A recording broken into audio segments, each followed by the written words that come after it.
Hold on just a second. We're going to go through this motion first, and then we'll figure out what to do from there, okay? Before we get started, I need you, the best you can, to raise your right hand. Do you swear or affirm the testimony you're going to give in this hearing will be the truth, the whole truth, and nothing but the truth? Yes, ma'am. Thanks. Right from the start, Judge West sets the tone, firm and methodical. Notice how she makes the defendant swear under oath before moving forward. This isn't just formality. It's the foundation of accountability. But the question is, will honesty save her or seal her fate?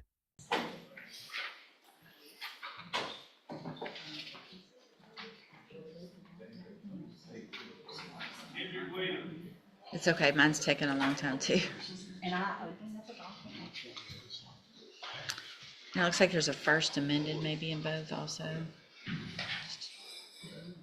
Or at least in, I think both of them first. okay. Oh, yeah. And will Ms. Butcher waive the formal reading of the motion in each case? She will.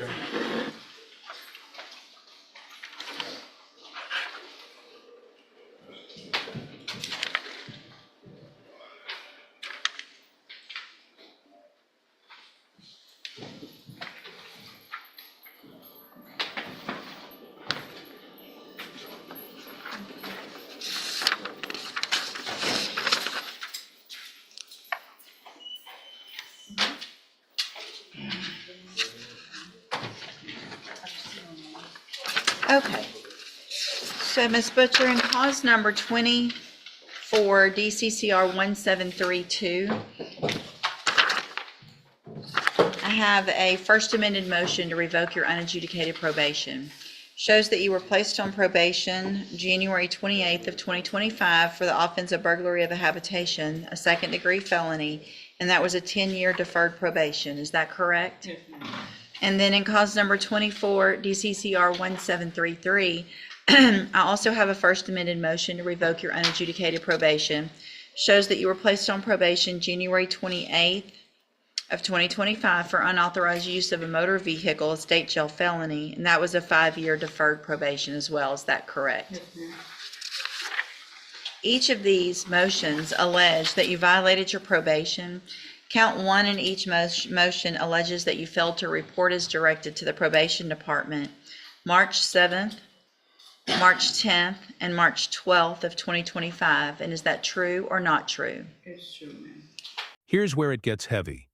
The judge lays out 2 separate felony probations, burglary of a home and unauthorized use of a car. Both serious charges. And when asked about missing probation check-ins, the defendant admits it's true. That's a red flag. Probation is basically a second chance, and missing those check-ins is like playing with fire. Viewers, what do you think? Should probationers get leeway for missed check-ins, or is that a deal breaker? Count 2 in each case alleges that you failed to immediately report to the probation officer your change of address. And is that true or not true? I don't have a change of address. Okay, so not true. Count 3 in each case alleges that you failed to conduct yourself in a courteous and professional manner at all times when interacting with court officers and staff, probation officers, law enforcement officers, and attorneys. Is that true or not true? No, ma'am. Count 4 alleges that you were arrested for the offense of aggravated assault against a public servant April 29th of 2025 in Harris County, Texas. And is that true or not true? Yes, ma'am. True or not true? Then comes the bombshell, an aggravated assault on a public servant. That's not just another violation. That's a whole new crime carrying massive consequences. And she admits it's true. Think about that. Already on probation, yet arrested. Again for something this serious. Would you call this bad luck, or just bad decisions stacking up? True. Thank you. Count 5 in each case alleges that you were arrested for the offense of duty on, that can't be right. I think it's a misdemeanor version of accident causing injury, so I don't know how it ought to be. Duty? It's Duty seems like the wrong word, but Probably is, Your Honor. It's for something about failing. striking an unattended vehicle on April 29th of 2025. Were you arrested for that also? So that's true. This is true. And count 6 in each of those cases also alleges that you were arrested for the offense of evading arrest or detention with the use of a vehicle, April 29th of 2025 in Harris County, Texas. Is that true or not true? True. Count 7 in each case alleges that you failed to remain in Jefferson County as ordered and that you were in Harris County, Texas, April 29th of 2025 without permission. Is that true or not true? That's true. It doesn't stop there. She admits to evading arrest in a car, leaving the county without permission, and striking another vehicle. That's a cluster of violations on top of existing felonies. At this point, probation looks less like a second chance and more like a ticking time bomb. Question for you: if someone racks up this many violations, should judges still consider rehab, or is prison the only option? Okay. Did you enter your pleas of true in each case to counts 1, 4, 5, 6, and 7 freely and voluntarily? And did you plead true to those counts because they're actually true? Okay. All right, I'm going to find that you entered your pleas of true to counts 1, 4, 5, 6, and 7 in each case freely and voluntarily. Find those counts true. Find sufficient evidence to revoke your probation. However, I'm going to reset your case so that the probation department can do an updated pre-sentence report. That'll give me more information about you, your cases, and what is going on in Harris County, and then we will come back later for a sentencing hearing. Obviously, the state can bring any witnesses with regard to 2 and 3 if you'd like, Mr. Nichols, at that time. Okay. So, yes, ma'am. There's no way you can waive the PSI. Everything is still the same. Ain't nothing changed. And I was sentenced in Harris County to 5 years deferred probation, and they want me to go to rehab. I have a hold right now because I have to go to Santa Maria for 6 to 18 months. And I want to know, can you please waive the rehab and allow me to be transferred to Harris County so I can start rehab before my baby gets here? So here's what I can do. I have to get that info. Not that I don't believe you, but I need to get that information. When are you due? November, the end of November. Okay, so, can we get an expedited update? Maybe a couple of weeks? Is that possible? Okay, so I'm gonna reset the case for 2 weeks, and that way probation can get with Harris County. We can figure out what exactly went on in those cases, and then I'll determine what to do, because I'm not telling you right now that I'm gonna go along with all of that. I mean, you're on 2 felony probations, and it sounds like you've already pled guilty to several other serious ones. Hang on, I don't want you to assume what I'm going to do. I'm gonna get the information, I'm gonna see what they did, whatever rehab and all of that, and then I will decide on that day if I'm going to go along with that. Okay? All right, so Then comes an emotional twist. The defendant pleads for rehab, pointing to her pregnancy and asking to be transferred back to Harris County. This is where law meets humanity. On one hand, there's accountability for crime. On the other, a baby. On the way, Judge West doesn't give in but agrees to speed up the report. A careful balance between compassion and responsibility. Should pregnancy change sentencing outcomes, or should the law stay firm no matter what? we'll see you back in 2 weeks. Yes, ma'am. And Judge, it's a transportation code section that's titled It's so weird. duty on striking structure, fixture, or no, yeah. Duty on striking unattended vehicle. Duty on. That's just how they title this section. And so it's really a failure of that duty because of the crime, I guess. Right, it's just a weird word to use. Maybe there's a definition of duty that I don't know. You said duty, I said duty, you keep saying duty. Sorry. In the middle of all this intensity, we get a rare break. Laughter over the strange legal wording duty on striking a vehicle.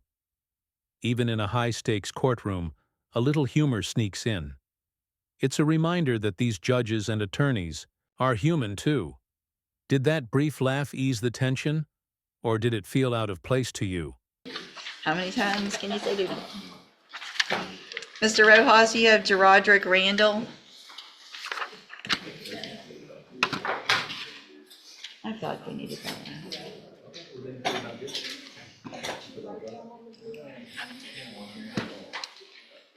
This is very straight up. What is that? Oh, there we go. It was just stuck on something. It's okay.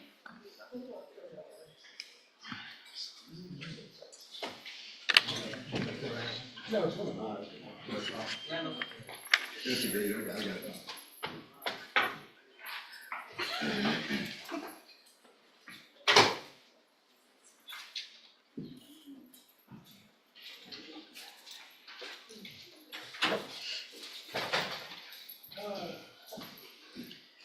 Good morning. Are you Jerodrick Randall? Yes, ma'am. And Mr. Rojas, will your client waive the formal reading of the motion? Here we are. Mr. Randall, in clause number 24, DCCR 0543, I have a motion to revoke your unadjudicated probation. Shows that you were placed on probation October 7th of 2024 for the offense of aggravated robbery, a first-degree felony, and you were placed on a 5-year deferred probation. Is that correct? Speak up. Yes, ma'am. This motion alleges that you violated your probation. Count 1 alleges that you were arrested for the offense of unlawfully carrying a weapon on May 3rd of 2025, and is that true or not true? True. Count 2 alleges that you were arrested for the offense of evading arrest or detention May 3rd of 2025, and is that true or not true? True. Count 3 alleges that you possessed a drug, marijuana, May 3rd of 2025, and is that true or not true?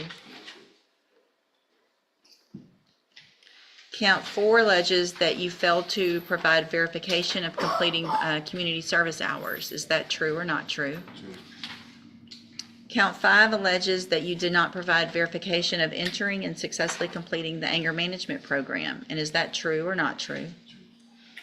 Judge, count 6 is duplicative of one of the earlier counts. We can abandon 6. Okay, state abandoned 6. Count 7 alleges that you failed to provide verification of attending a drug and alcohol awareness course. Is that true or not true? Count 8 alleges that you failed to abstain from the use of any and all intoxicating substances, including alcohol, and that you provided a urine sample April 2nd of 2025 that tested positive for marijuana. And is that true or not true? Now another case. Randall, on probation for aggravated robbery, admits to having a gun, using drugs, skipping programs, and even failing a drug test. That's a long list for someone already on thin ice. Yet instead of revoking probation, immediately the judge considers a last-ditch rehab option called ISF. Do you think that's fair? Or does carrying a gun while on probation for robbery automatically mean prison? And then count 9 alleges that you're behind in your court-assessed fees. And is that true or not true? Did you enter your pleas of true to counts 1, 2, 4, 5, 7, 8, and 9 freely and voluntarily? And did you plead true to those counts because they're actually true? Yes. And so I have some documents here on the computer that have your signature on them that shows that it looks like you've made an agreement for me to continue your probation and send you to ISF cognitive track. Is that your understanding? Yes, ma'am. Yes.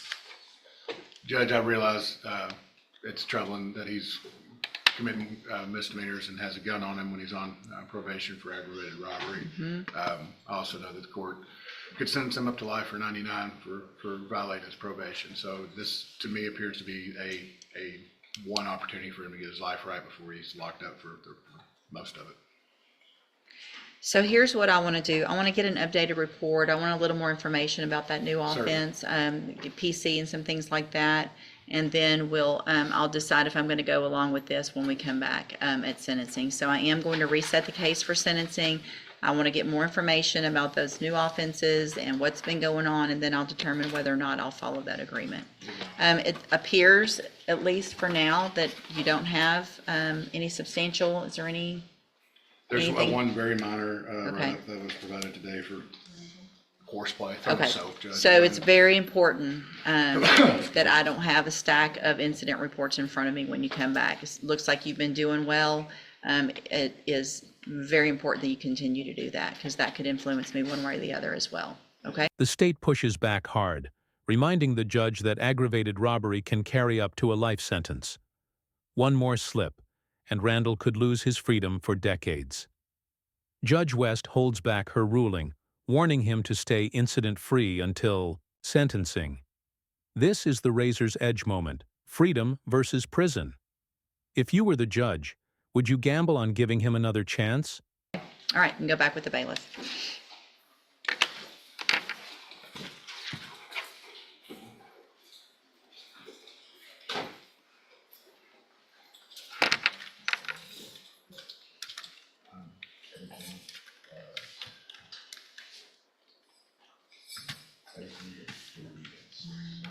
This hearing had it all: serious probation violations, pleas for mercy, legal technicalities, and even moments of humor. Judge Raquel West showed her usual blend of firmness and caution, reminding everyone that second chances exist, but they're never guaranteed. Butcher faces sentencing soon, with her pregnancy complicating matters. Randall has one last shot at rehab before possibly facing decades behind bars. What do you think? Did Judge West handle these cases fairly? Drop your thoughts in the comments. Hit like if you found this breakdown insightful. And don't forget to subscribe for more real courtroom drama.